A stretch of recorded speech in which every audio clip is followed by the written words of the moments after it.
You're watching the news, sipping your morning coffee when suddenly breaking footage from Colombia. Entire neighborhoods underwater, families on rooftops screaming for help, bodies being pulled from mudslides, 44 people dead, 72,000 families displaced. And here's the terrifying part. This just happened in February 2026, the month that's supposed to be Colombia's driest season.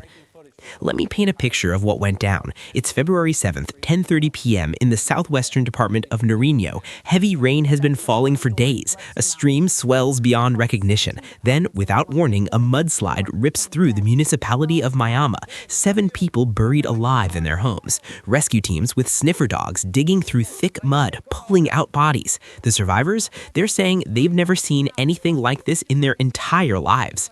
But that's just one story. Let's zoom out. Across 16 departments in Colombia, 44 people are confirmed dead, 12,000 homes damaged, 4,000 completely destroyed. We're talking about 104 municipalities affected. In Córdoba alone, 80% of the territory is underwater.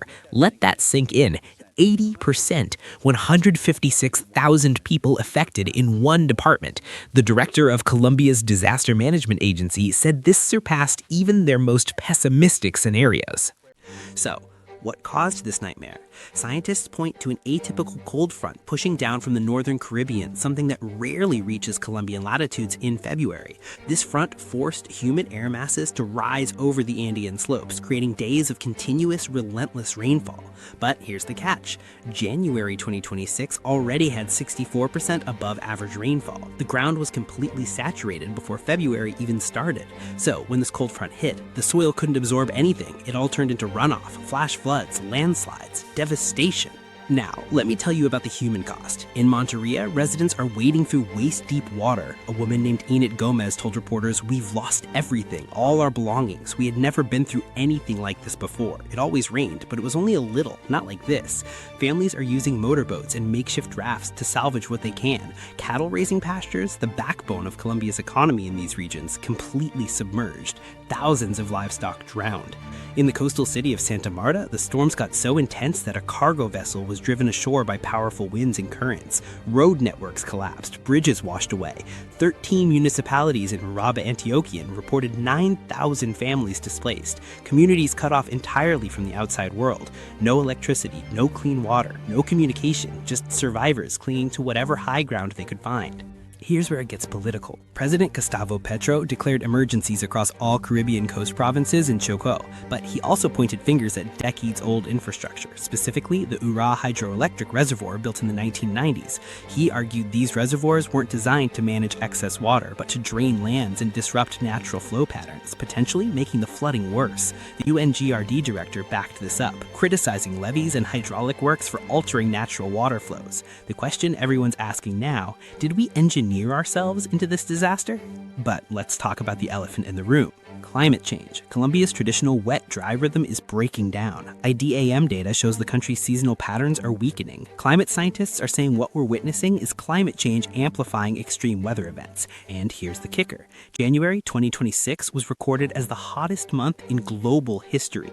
18 of the past 19 months exceeded 1.5 degrees Celsius above pre-industrial levels. The Paris Agreement tried to keep warming below 1.5 degrees to prevent exactly this kind of catastrophe. We've blown past that threshold. The World Meteorological Organization confirmed 2025, 2024, and 2023 were the warmest years on record. Insurance companies are sounding the alarm. Swiss Re found that wildfire losses alone now represent 7% of global insured losses from natural disasters, up from just 1% before 2015. Economic losses from fires are rising by $170 million every year since 1970. And now we're seeing the same pattern with floods. The traditional 100-year flood events, they're becoming 10-year events. The infrastructure we built to handle rare disasters is now facing them constantly. Experts like Danish Mustafa from King's College London explained that societies engineered away high-frequency, low-intensity floods, but in the process made low-frequency, high-intensity events catastrophically worse. The infrastructure, dams, levees, barrages, was designed based on historical patterns, but those patterns don't exist anymore. Climate change has made them meaningless. We're playing a game with outdated rules, and people are paying with their lives.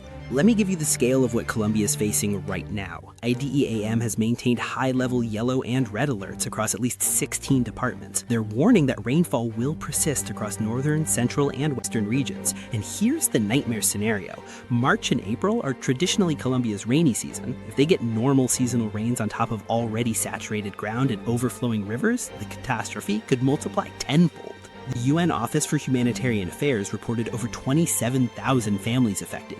World Vision Colombia declared a Category 1 national response. UNGRD delivered 7,400 humanitarian kits to Córdoba and deployed 70 tons of aid. The Colombian National Army mobilized personnel and logistics for evacuations, but it's not enough. Local officials are screaming for help, resources are stretched thin, and with more rain forecasted, rescue teams are racing against time. Here's what should terrify you. This isn't isolated to Colombia. In February 2026 alone, Mozambique is bracing for Tropical Storm Gisani, which could impact over 1 million people already devastated by months of flooding. Severe winter storms hit Mississippi and Kentucky, triggering federal disaster declarations. Morocco's flash floods killed 37 people in Safi. Indonesia's floods in December 2025 killed 961 people and wiped out 20 villages. The entire southern hemisphere is experiencing record heat and catastrophic wildfires. Australia hit temperatures near 50 degrees Celsius. Chile's coastal fires killed 21. South Africa is battling its worst wildfires in years. The pattern is undeniable. We're not talking about isolated weather events anymore. This is systemic climate breakdown. Every expert I researched for this script, from disaster management officials to climate scientists, is saying the same thing. The frequency and intensity of extreme weather events are accelerating beyond our ability to adapt. Infrastructure designed for the climate of 1950 is facing the climate of 2050, and we're not ready. So what can we do? Honestly, the window for preventing this is closing fast. Emissions need to be slashed immediately. We need massive investments in climate-resilient infrastructure. Early warning systems need to be upgraded. Flood-prone areas need nature-based solutions. Wetlands, green spaces, permeable surfaces, not just concrete and steel. Communities need evacuation plans that actually work. And most importantly, we need to stop acting like this is someone else's problem. Today, it's Colombia. Tomorrow could be your city. The families in Córdoba wading through waist-deep water didn't cause this. The farmers who lost everything in Narinjo didn't ask for this, but they're the ones paying the price while the world burns fossil fuels and debates whether climate change is really that bad. 44 people are dead, 72,000 families displaced, and the rains haven't stopped. So here's my challenge to you. Don't just watch this video and move on. Share this, talk about it, pressure your representatives, support climate action. Because if we don't act now, the Colombia floods of February 2026 won't be an outlier. They'll be the new normal. And next time, the death toll could be in the thousands. Are we going to wait until it's too late? Or are we finally going to wake up? The choice is ours. But the clock, well, it's already run out for 44 people in Colombia. Don't let their deaths be in vain. Beginning with the terrifying reality that 3 days ago, this object did not exist. We are now staring at a magnetic anomaly that defies standard solar evolution. You are looking at sunspot AR4366. In the last 24 hours, it has not just been active, it has fired 21 separate explosions directly into the solar system, culminating in an X.83 flare. To put that in perspective, X-class flares are the category where physics starts breaking. This is the strongest eruption we have seen all year, and it came from a region that formed in less than 72 hours. 72 hours. But the true horror isn't the explosion itself, it is the silence that follows the flash. While you are watching this, shortwave radios over the South Pacific have already gone dead. Pilots near New Zealand are shouting into static. The radiation traveled at the speed of light and hit us instantly. Now, we are just waiting for the mass. The stakes are high as the potential for a total infrastructure collapse rises due to a specific invisible geometry, known as the Delta-class configuration. This is the most unstable magnetic structure known to astrophysics, a coiled spring winding tighter by the hour. The National Oceanic and Atmospheric Administration isn't just watching a storm, they are watching a loaded weapon. The last time a sunspot of this magnitude aimed directly at Earth was 1859, the Carrington event. Back then, telegraph operators received electric shocks through their equipment, and the night sky turned as bright as day. If that happens tomorrow, we aren't losing telegraphs, we are losing the fundamental bedrock of modern existence. A Lloyd's of London study estimates the immediate damage at $2.6 trillion. But money is irrelevant when you look at the recovery timeline. The stakes escalate when you realize the recovery time for the U.S. power grid is estimated at 4 months to 10 years. Why 10 years? Because the high voltage transformers that step down power for your home are custom-built giants that take 18 to 24 months to manufacture. There is no global stockpile. There is no Plan B warehouse. If AR-4366 fries 300 of these transformers simultaneously, the global supply chain snaps. We are talking about a civilization reset button. The silence from governments regarding this lack of preparation is perhaps more terrifying than the sunspot itself. Why have we built a digital world on a glass foundation? Midway, the acceleration of solar cycle 25 complicates the initial situation.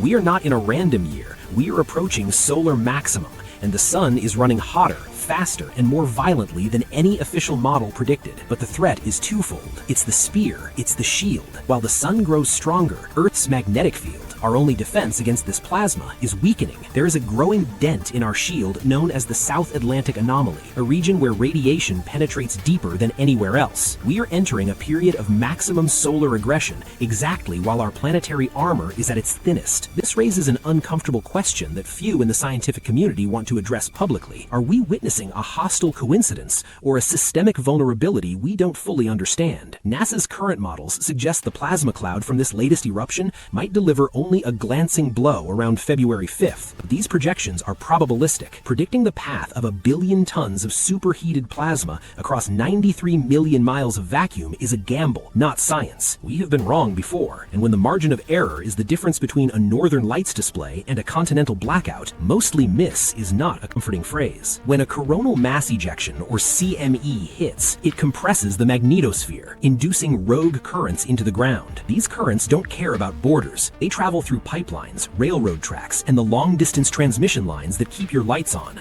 The induced electricity seeks a path, and it finds it in the transformers, melting their copper cores into useless slag. We have enough warning time to ground flights and safeguard astronauts, but we do not have enough time to harden a grid that was built for profit, not resilience. The instability in sunspot AR-4366 is still growing. As the sun rotates, the barrel of this magnetic gun is turning to point directly at the northern hemisphere. We are watching a solar flare factory ramp up production, and the assembly line is aimed at Earth. The question isn't if the grid can handle it. Physics tells us it can't. The question is simply, when does the trigger snap? In conclusion, the refusal to stockpile essential hardware forces us to ask if we are playing chicken with a star that burns more energy in 1 second than humanity has used in all of history. Forecasters use professional, understated language like exciting to describe this week's activity. In the context of space weather, exciting is code for catastrophic. We've survived the last 150 years because we have been lucky, dodging solar bullets by degrees. But sunspot